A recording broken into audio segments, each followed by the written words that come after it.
Sure, thank you. The third unit is which is connected with unit 2, because these first three units, these are not standalone units.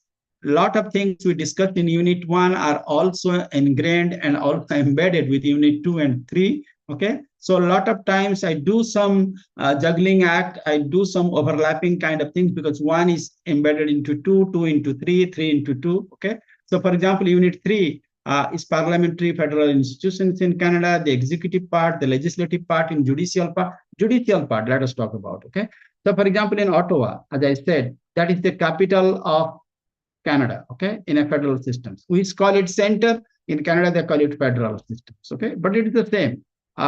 The acronym may be different. Okay? So the Supreme Court, this is there in Ottawa, but in each state they have got, like Ontario, in Toronto, they have also the court systems, okay? And they have also judges, they have, just like our high court, okay? The local courts, the circuit courts. So we have got a different hierarchy kind of thing from lower end to the higher end. Same thing over there also. So the judicial systems, ultimately, if some matters go to the Supreme Court in Ottawa, which is the highest judicial hierarchy in the apex court, okay? They ultimately decide the whole thing, okay? And the two laws that I spoke to you, they believe that common law and the civil law. Broadly speaking, I think common law is something which is used in literally all the provinces, and it provides a lot of flexibilities. And under common law, they go with the precedents. Precedent means, you remember, for example, in India, a lot of times when the Supreme Court gives a judgment, okay, so they say, okay, you are basically violating, or you are in sync with the Ketwanand Bharati case, or Golaknath case, or Puttuswamy case, or Menka Gandhi case. There are many, many landmark cases over a period of time that you follow that. So these are called judicial precedents. You must have seen some lawyers and some advocates, they carry a lot of thick law books, okay? And they provide you judgment from Calcutta High Court, from Odisha High Court, from UP, Allahabad High Court, Lucknow High Courts, and based on that, they try to justify their line of arguments, their line of thinking. That is called an argument based on the judicial precedents. And most of the provinces in Canada, they follow that, and which is called the common law. It is based on the English systems. There is another thing called a civil law. A state called Quebec, they feel that. They say, no, everything has to be codified. Everything has to be presented in black and white kind of forms, okay? And there is strong emphasis on constitutional codes and statutes. So there is no gray area. It is either black or white. If it thinks with this particular things in a codified ways, okay, then it is perfectly okay. It is legal, or else it is null and virus, okay? It is unconstitutional. So there is a difference between the common law and the civil law. Civil law completely emphasizes on codified aspect. Everything has to be written 1, 2, 3, 4, 5, 6, 7. If it matches, fine. If it doesn't match, out of it. Okay. But in a common law, you see in a broad commonalities, in a more flexible kind of things, you can interpret a lot of things in that particular ways. As I said again, in the executive arena, they have got monarchy. They've also got prime minister. They have got cabinet minister in all departments, external affairs minister, multicultural ministers, industry, trade, commerce, etc., etc. In the legislative branch, they have got the House of Commons. Currently, they have got 338 members. In the Senate, which is the upper house, they've got 105 members. So if you combine the Senate, the members of Senate, which is 105, and the members of House of Commons, the lower house, the directly elected body, which is 338, which comes to 443. So whichever political party has a majority, I think that particular party forms the government. Currently, if you ask me, which party occupies how many seats, I would say Liberal Party of Mark Carney, who is the Prime Minister, 152. The Conservative Party is 120. The New Democratic Party is 24. The Green Party, 2.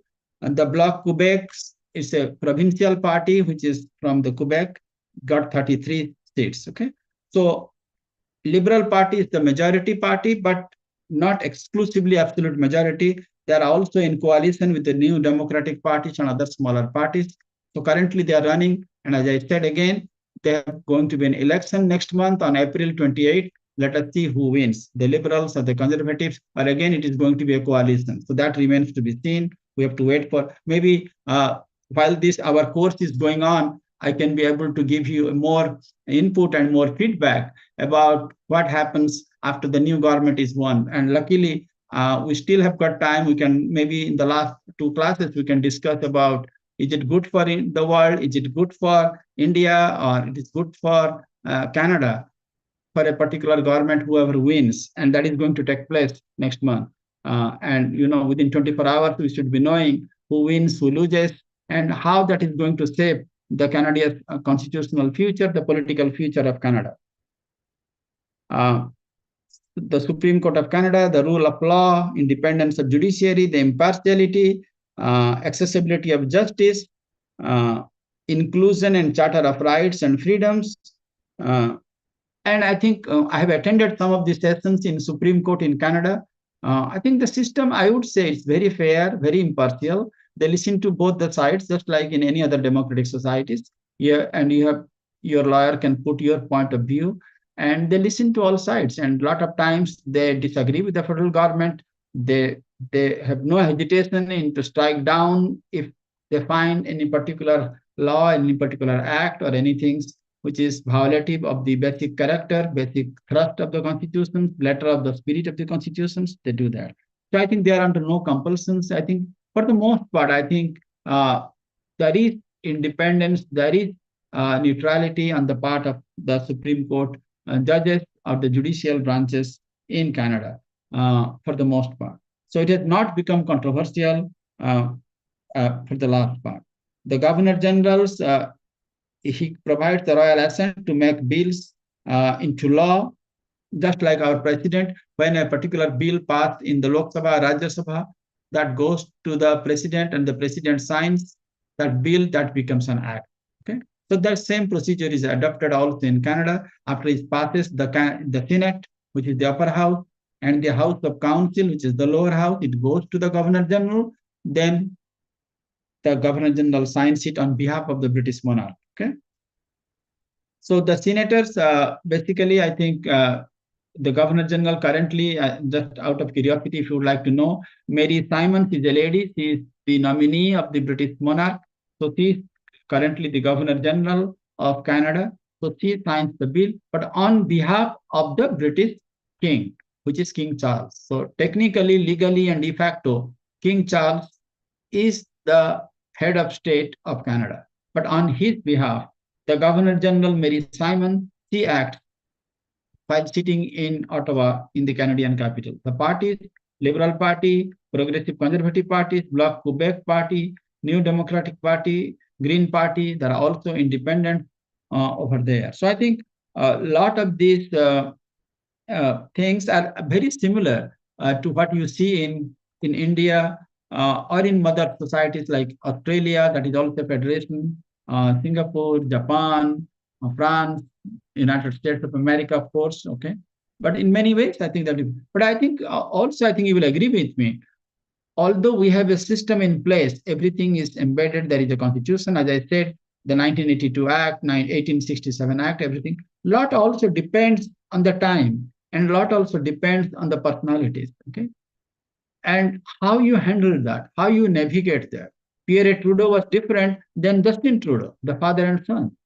Indira Gandhi was different than Jawaharlal Nehru. Rajiv Gandhi was different than Indira Gandhi. Okay, Prime Minister Modi is different than Prime Minister Vajpayee. I'm not saying good or bad.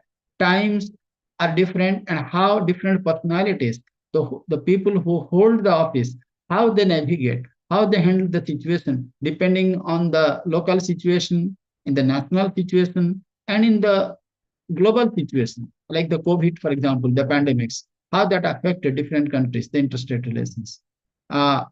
Did Justin Trudeau, for example, when he was the prime minister for last 10 years, okay, did he handle well Canada's relation with the rest of the world, including US, with India, okay? Is Mark Carney is going to do better or worse? Let us see. I mean, it remains to be seen, okay? Is Trump 2 different than Trump 1? Or is Trump different than Biden? If so, in which way? Is MAGA good for America or not good for America? If every country would like to say, okay, that make India great again, make Canada great again, make Great Britain great again, okay? So this kind of chauvinistic nationalism, is it good or bad? I think. So I think the jury is still out. I think we still need to debate that. I think in the next couple of classes, I will discuss in more threadbare things. Okay. So I will definitely invite some of the comments and opinions of all of you. Because, in social science, in international relations or liberal arts, I think one of the beauty is to discuss things in a very open in a transparent manner, because that way I think we can learn on both sides of the aisle. We can also develop a perspective that provides opposing viewpoints and we can learn from it. I think that's very, very important. Okay, so we are not saying good or bad, we are not providing any value judgments about any persons or any policies, but we can definitely provide some input, we can feedback. Okay, and that can have a more enriching experience for all of us. Like when you take this course on master's degree in diaspora and migration studies, that we'll remember, yeah, we took that class and we learned at least 5 nice things, 5 important things, 5 uh, dominant paradigms or discourse, which I think is very valid and very germane. Okay. Any quick questions? Depragya, Momita, Silpa, Sophia, Domingo? Any quick comments or anything you would like to say or share? Yes, sir. Yes, Domingo, please go ahead. Yes. I want to know how is the votation of the people of the parliament in Canada? I'm Because sorry. I want to How about know the system of votation of the people who going to parliament. rotation? You mean what is rotation? Votation, vote. Vote. Okay. Okay. Yes, Yeah. because in Mozambique, we don't vote people personally. We vote the parties, and the party choose the people we will going to represent in the parliament. I don't know how is the system of the No, Canada. no, no, no. It is very much like India. Okay. Like for example, the election took place in Delhi the other couple of weeks ago. Yes, Um, I can vote for BJP. I can vote for Congress. I can vote for Aam Aadmi Party. I can vote for any party. Okay. So yes, you are voting for a particular person. That person may belong to a particular party, but basically it is for a person belonging to a party. So it is both. I mean, it is intertwined. Okay. So Domingo may belong to a particular party A, okay, but Domingo is a particular person. So I'm voting for Domingo means I'm voting for him who belongs to a party A, B, or C, okay, and that party if it comes to majority, then they elect a president, prime minister, and the council of ministers. Okay, so you are not electing a party.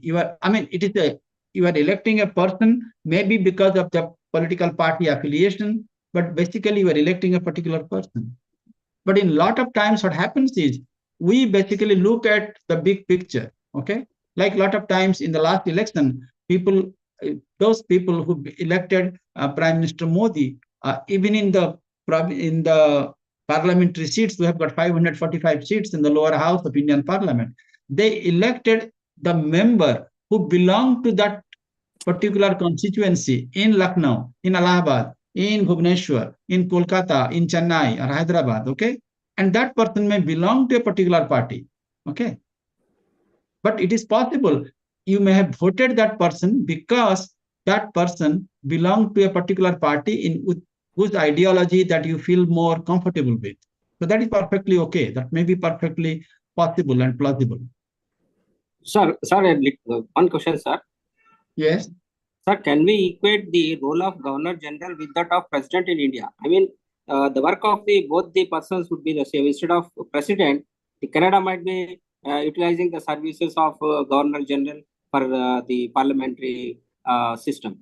I think I will argue that the power of the Governor General in Canada is very much restricted, is very much limited, just more like a signing kind of thing. I think I would argue, although our President of India is also a head of state and also a ceremonial head, but I think in certain matters they have got little bit more powers and more kind of leeways and latitude than at least in terms of giving aid and advice and kind of returning the bills and kind of things. Okay, so I think probably slightly more our President of India, although both of them are head of state. So my argument is the Governor General's power and functions, and in real terms, his tangible influence is a little bit less than comparable to the President of India. Okay, sir. Thank you, sir. Okay. All right then. So any other quick questions? Sir, good afternoon, sir. Sir, just Okay, good sure. Go ahead. Gurpreet. Yes. Sir, just an observation regarding the part 1, unit 1. Yes. 2 years back, I visited Canada and traveled from Brampton to Ottawa. And at 4 or 5 places of historical importance, there were flags of Canada as well as United Kingdom also. Okay. Okay. Right. I've been to Brampton, by the way. Okay. And I've seen the Gurudwaras, the temples, etc., etc. Yes. Right.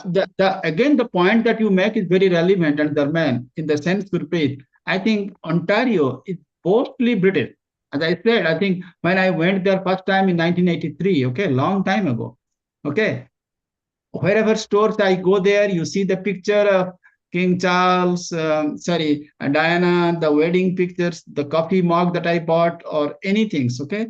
So it is very much British, very colonial kind of thing in entire Ontario kind of thing, okay? But the moment you cross into Quebec, everything is French, okay? So you can see the big contrast between Ontario and Quebec, between the British, the Anglophone, and the Quebec, the Francophone. So I agree with you. Yes, the things that you came across is very much self-explanatory, and that's very much there. So it is very much a British kind of tradition over there. Yes. Thank you, sir. Thank you. All right. Thank you very much. Okay. See you next week. Okay. Enjoy the weekends. Okay. Whatever is left. Okay. Thank you very much. Okay. Thanks for the class. Thank you. Thank you, sir. Thank you.